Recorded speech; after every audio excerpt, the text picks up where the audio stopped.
Why do people celebrate Ratha-yatra? Ratha-yatra is a festival that it's an annual festival that it started off in a place called Jagannath Puri. And by the mercy and the inspiration of Srila Prabhupada, it spread all over the world.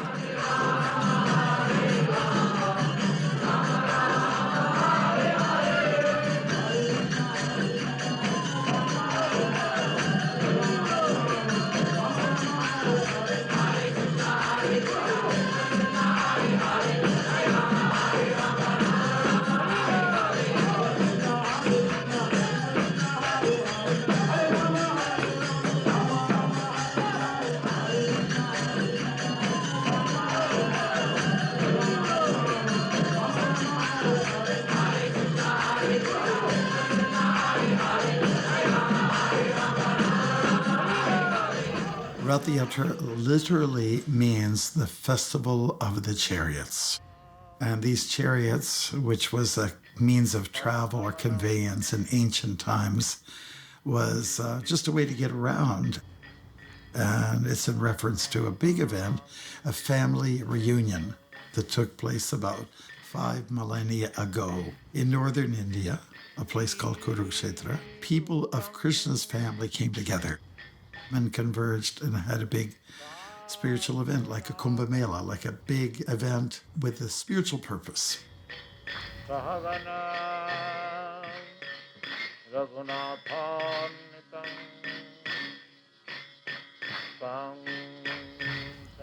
So that happened the summer of love in 67. And a good friend of mine, Malati, she went into a India bazaar store, where they had a barrel full of little dolls. And one was the black one with the big white eyes, and that represents Krishna. So she brought it to our guru, Srila Prabhupada, and said, "What is this?" He said, "Oh, this is Jagannath, Jagannath means Lord of the universe. This is an image of God. Like we call it Murti or a deity."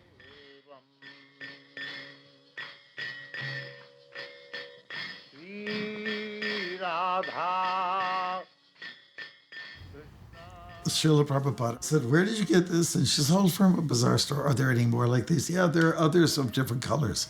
So you have the white for Balaram, the black for Jagannath, and their sister Subhadra, kind of like a golden yellow color.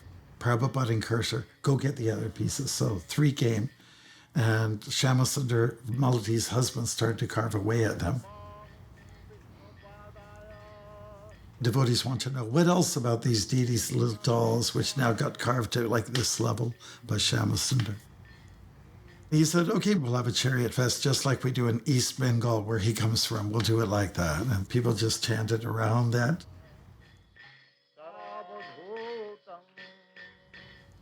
And that was our first kind of ratha-yatra in North America, at least.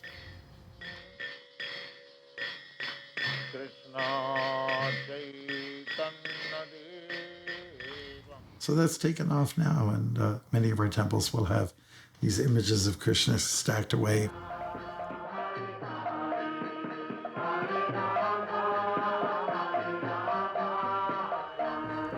We'll bring them out, we'll repaint them, we'll dust them off, do whatever we have to. They are a big part of our event, and we can't let them go.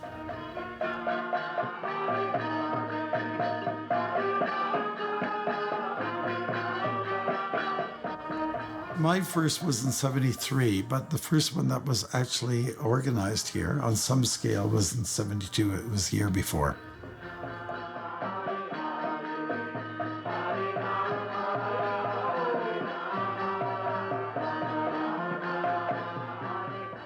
In 1972, it was just an old Victorian house, and there were maybe 15 to 18 of us living there.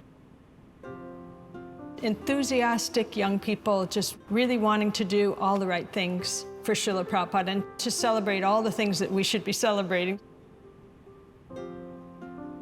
So we heard about these ratha-yatras that were happening in the US. But of course we don't have the people or the funds or anything to do something giant like in San Francisco. What we decided was to go out to the beaches.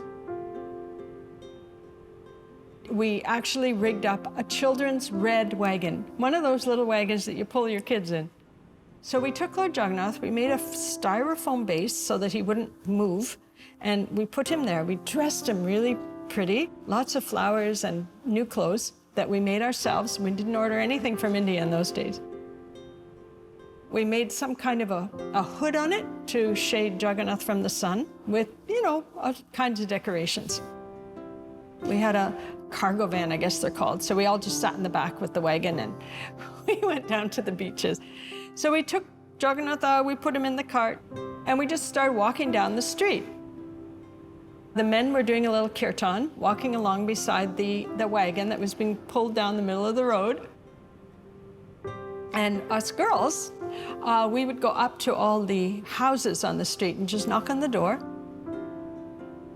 say, we're having religious festival, this is God, and we wondered if you would like to donate a piece of fruit or a flower from your garden to God today.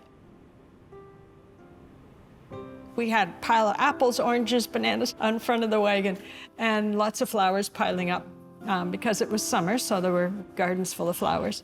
And we went down the street, having our little kirtan, collecting, little offerings from everyone. And from there, the van came down. We all packed into the van and came home and put Jagannath back in his normal place on the altar and had a feast for ourselves. And that was the first ratha-yatra, just a little sweet affair, very intimate.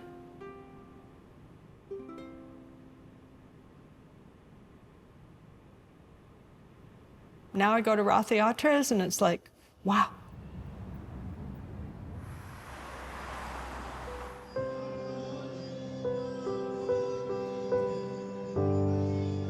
It's a major annual celebration each year, but in the last couple of years we haven't had the opportunity to, go out on Yonge Street, have the parade and the celebration at Central Island.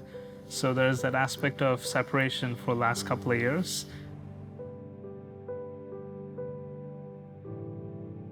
In the last 2 years we had a virtual festival, we did more online. We just celebrated by driving down the Yonge Street in a convertible vehicle, and then we had like a small setup in other temple parking lots so that people could come and take darshan of Jagannath and the deities.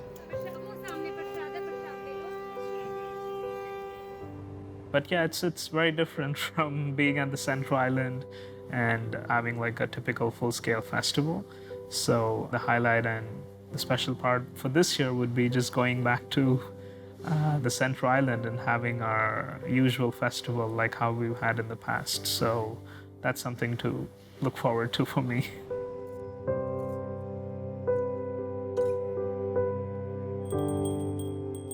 All of a sudden, we hear that this year festival is happening because we were convinced that it's not happening. So we hear the news and we're like, it's 2 months to prepare, if only 2 months, maybe even less. On a typical year, we would start the planning around end of Jan or early Feb, sometime even before that.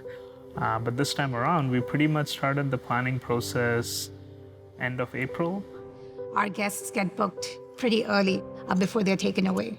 So that and the booking of the tickets, their accommodation, closer to then their airport pickups, rides, all of that. Many people are not available anymore, so we grab who we can. We call everybody, we're like, come, we need you right now. We're booking you first. I would say the biggest challenge this year is being able to keep up with the pace of, we should have certain things accomplished by a certain period of time, but that hasn't really worked in our favor. So from the very beginning we started to plan, we've always been trying to catch up. And now we are literally less than a month away. So I feel we're in a good position, but still there's a lot of work remaining that needs to be done prior to, the actual weekend.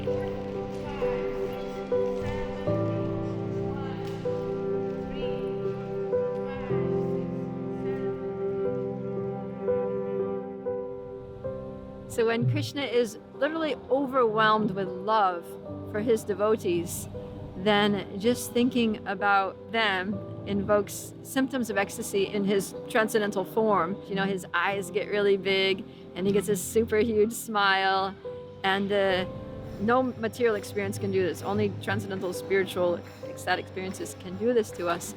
And so then he manifests a form, a somewhat transformed form of Lord Jagannath. Jagannath is Krishna in ecstasy.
There is yoga of the body, where one does physical stretching.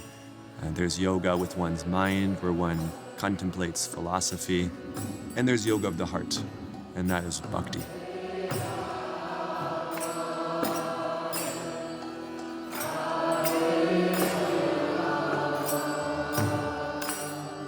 By whatever one is trying to do, one is seeking happiness. And what is more pleasurable than exchanging love? And it's very simple. Bhakti means that whatever is our position, we in some way try to connect with the Supreme. The main way that we do that is chanting. So Hare Krishna. This mantra is composed of names of God. You can do it anytime, any place. You can sing it, you can say it, you can whisper it, you can think it.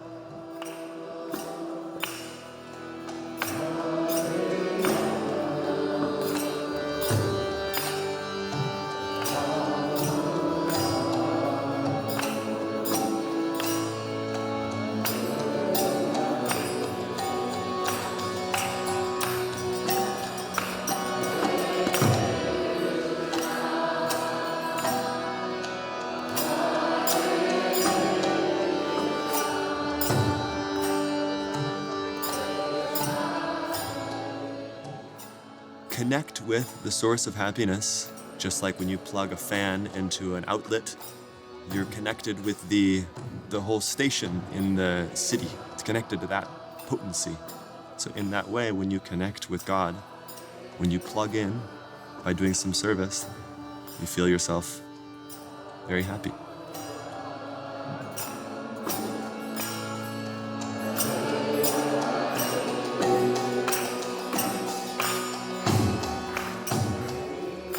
So that's what everyone's looking for. I'll give you a Sanskrit term, Ananda Maya Vyasat. Ananda means pleasure. I'm looking for pleasure.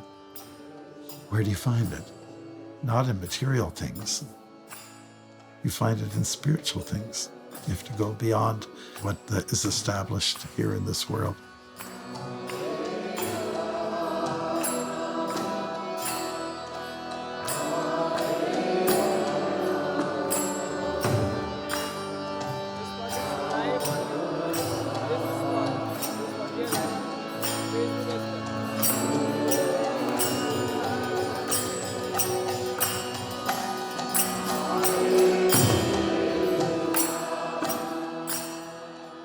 The morning of, it's where you're having all the tingles and you're kind of like, did I forget anything? What's happening?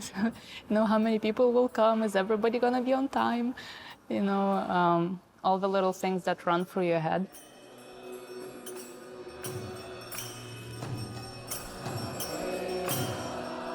It's exciting and it's scary and it's very, it gives you strong feelings.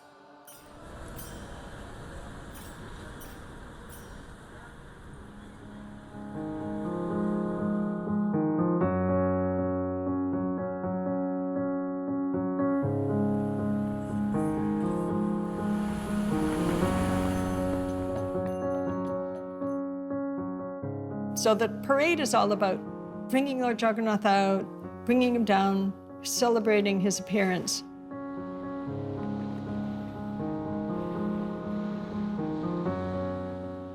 So it's quite an incredible long tradition.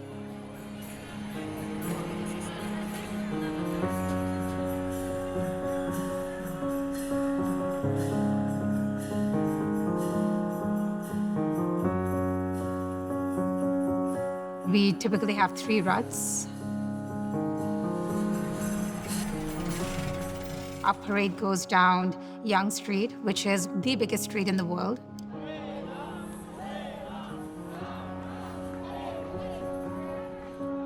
It's very unique because generally the deities, Indian temples, don't go out of the temple. People have to go to the temple to see the deity. But Jagannath is the one form of the Lord that goes out.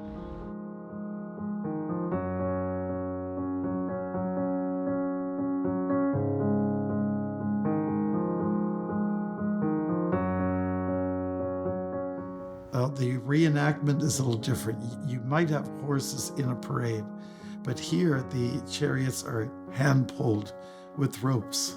It's people, humans, devotees of God, who actually pull the thrust forward the ratha-yatra, the carts, the chariots, like people power or bhakti power instead of horsepower.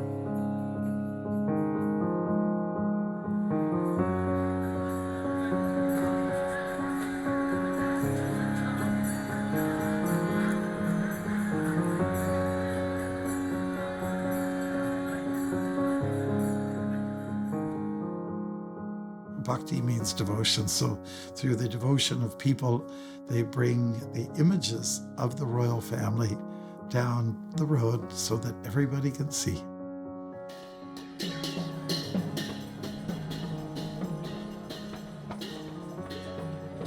Going on this journey, going on this pilgrimage to visit his devotees. So the symbolic aspect is we are trying to welcome Jagannath into our hearts. When we are pulling the Lord, you're welcoming Jagannath back into your heart.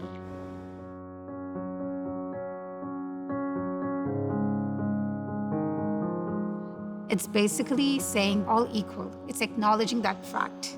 There's so much talk about equality. There are so many social things going on, political fights and things. And a festival like this, it reminds us that at the end of the day, we are all living entities. We just want love.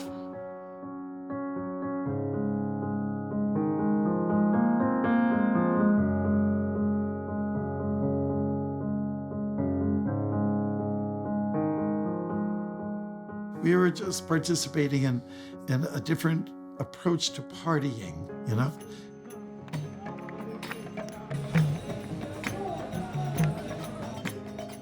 People like to get together just to have fun. And that's what we do. We don't have any intoxicants. We don't take it. There's no substance abuse, you know? We even shun away from regular black coffee.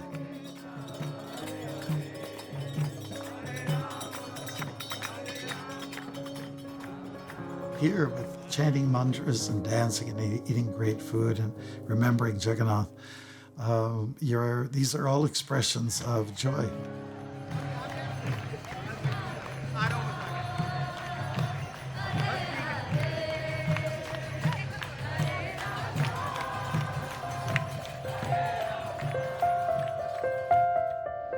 So not just have the ratha-yatra as a procession, the parade part, but they like to bring Jagannath to a beautiful place, like here on Center Island, Toronto, and to set up a festival.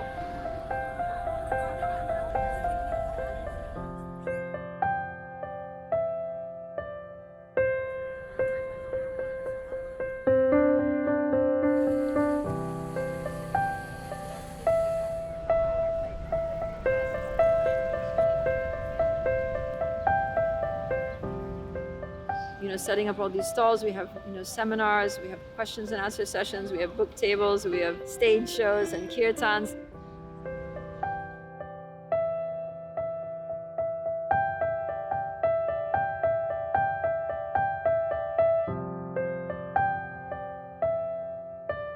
And these are all different ways. We have prasadam for hundreds, thousands and thousands of people. It's a festival of mercy. It's a festival of compassion. It's a festival of love. It's very colorful, it's very loud, and it's very engaging. Most likely you will start dancing or moving a little bit, or you'll start singing along, start smiling.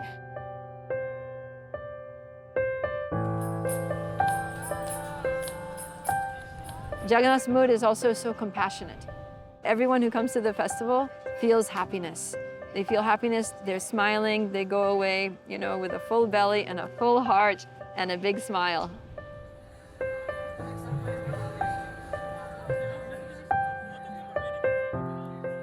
We only think ourselves to be disconnected in this illusion of material life,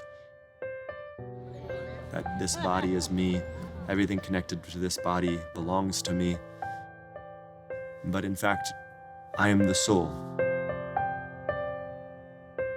In the same way that a screw is of no value if it is disconnected from the machine that it was previously in, the soul is of no value if it is not in connection with its creator or the supreme soul. It's a great family fun thing. That's what I felt today too, after 2.5 years not being with people. That was like a great reunion for us. And we've been having some really amazing turnouts. So I think it's just bound to grow, like Jagannath himself means the Lord of the universe. When you talk about the universe, you're talking about something very vast and dynamic and has lots of dimension to it. Just have to sort of keep caught up with it and make sure we produce enough rice and curries that people will and have hunger towards. So we'll be there for them.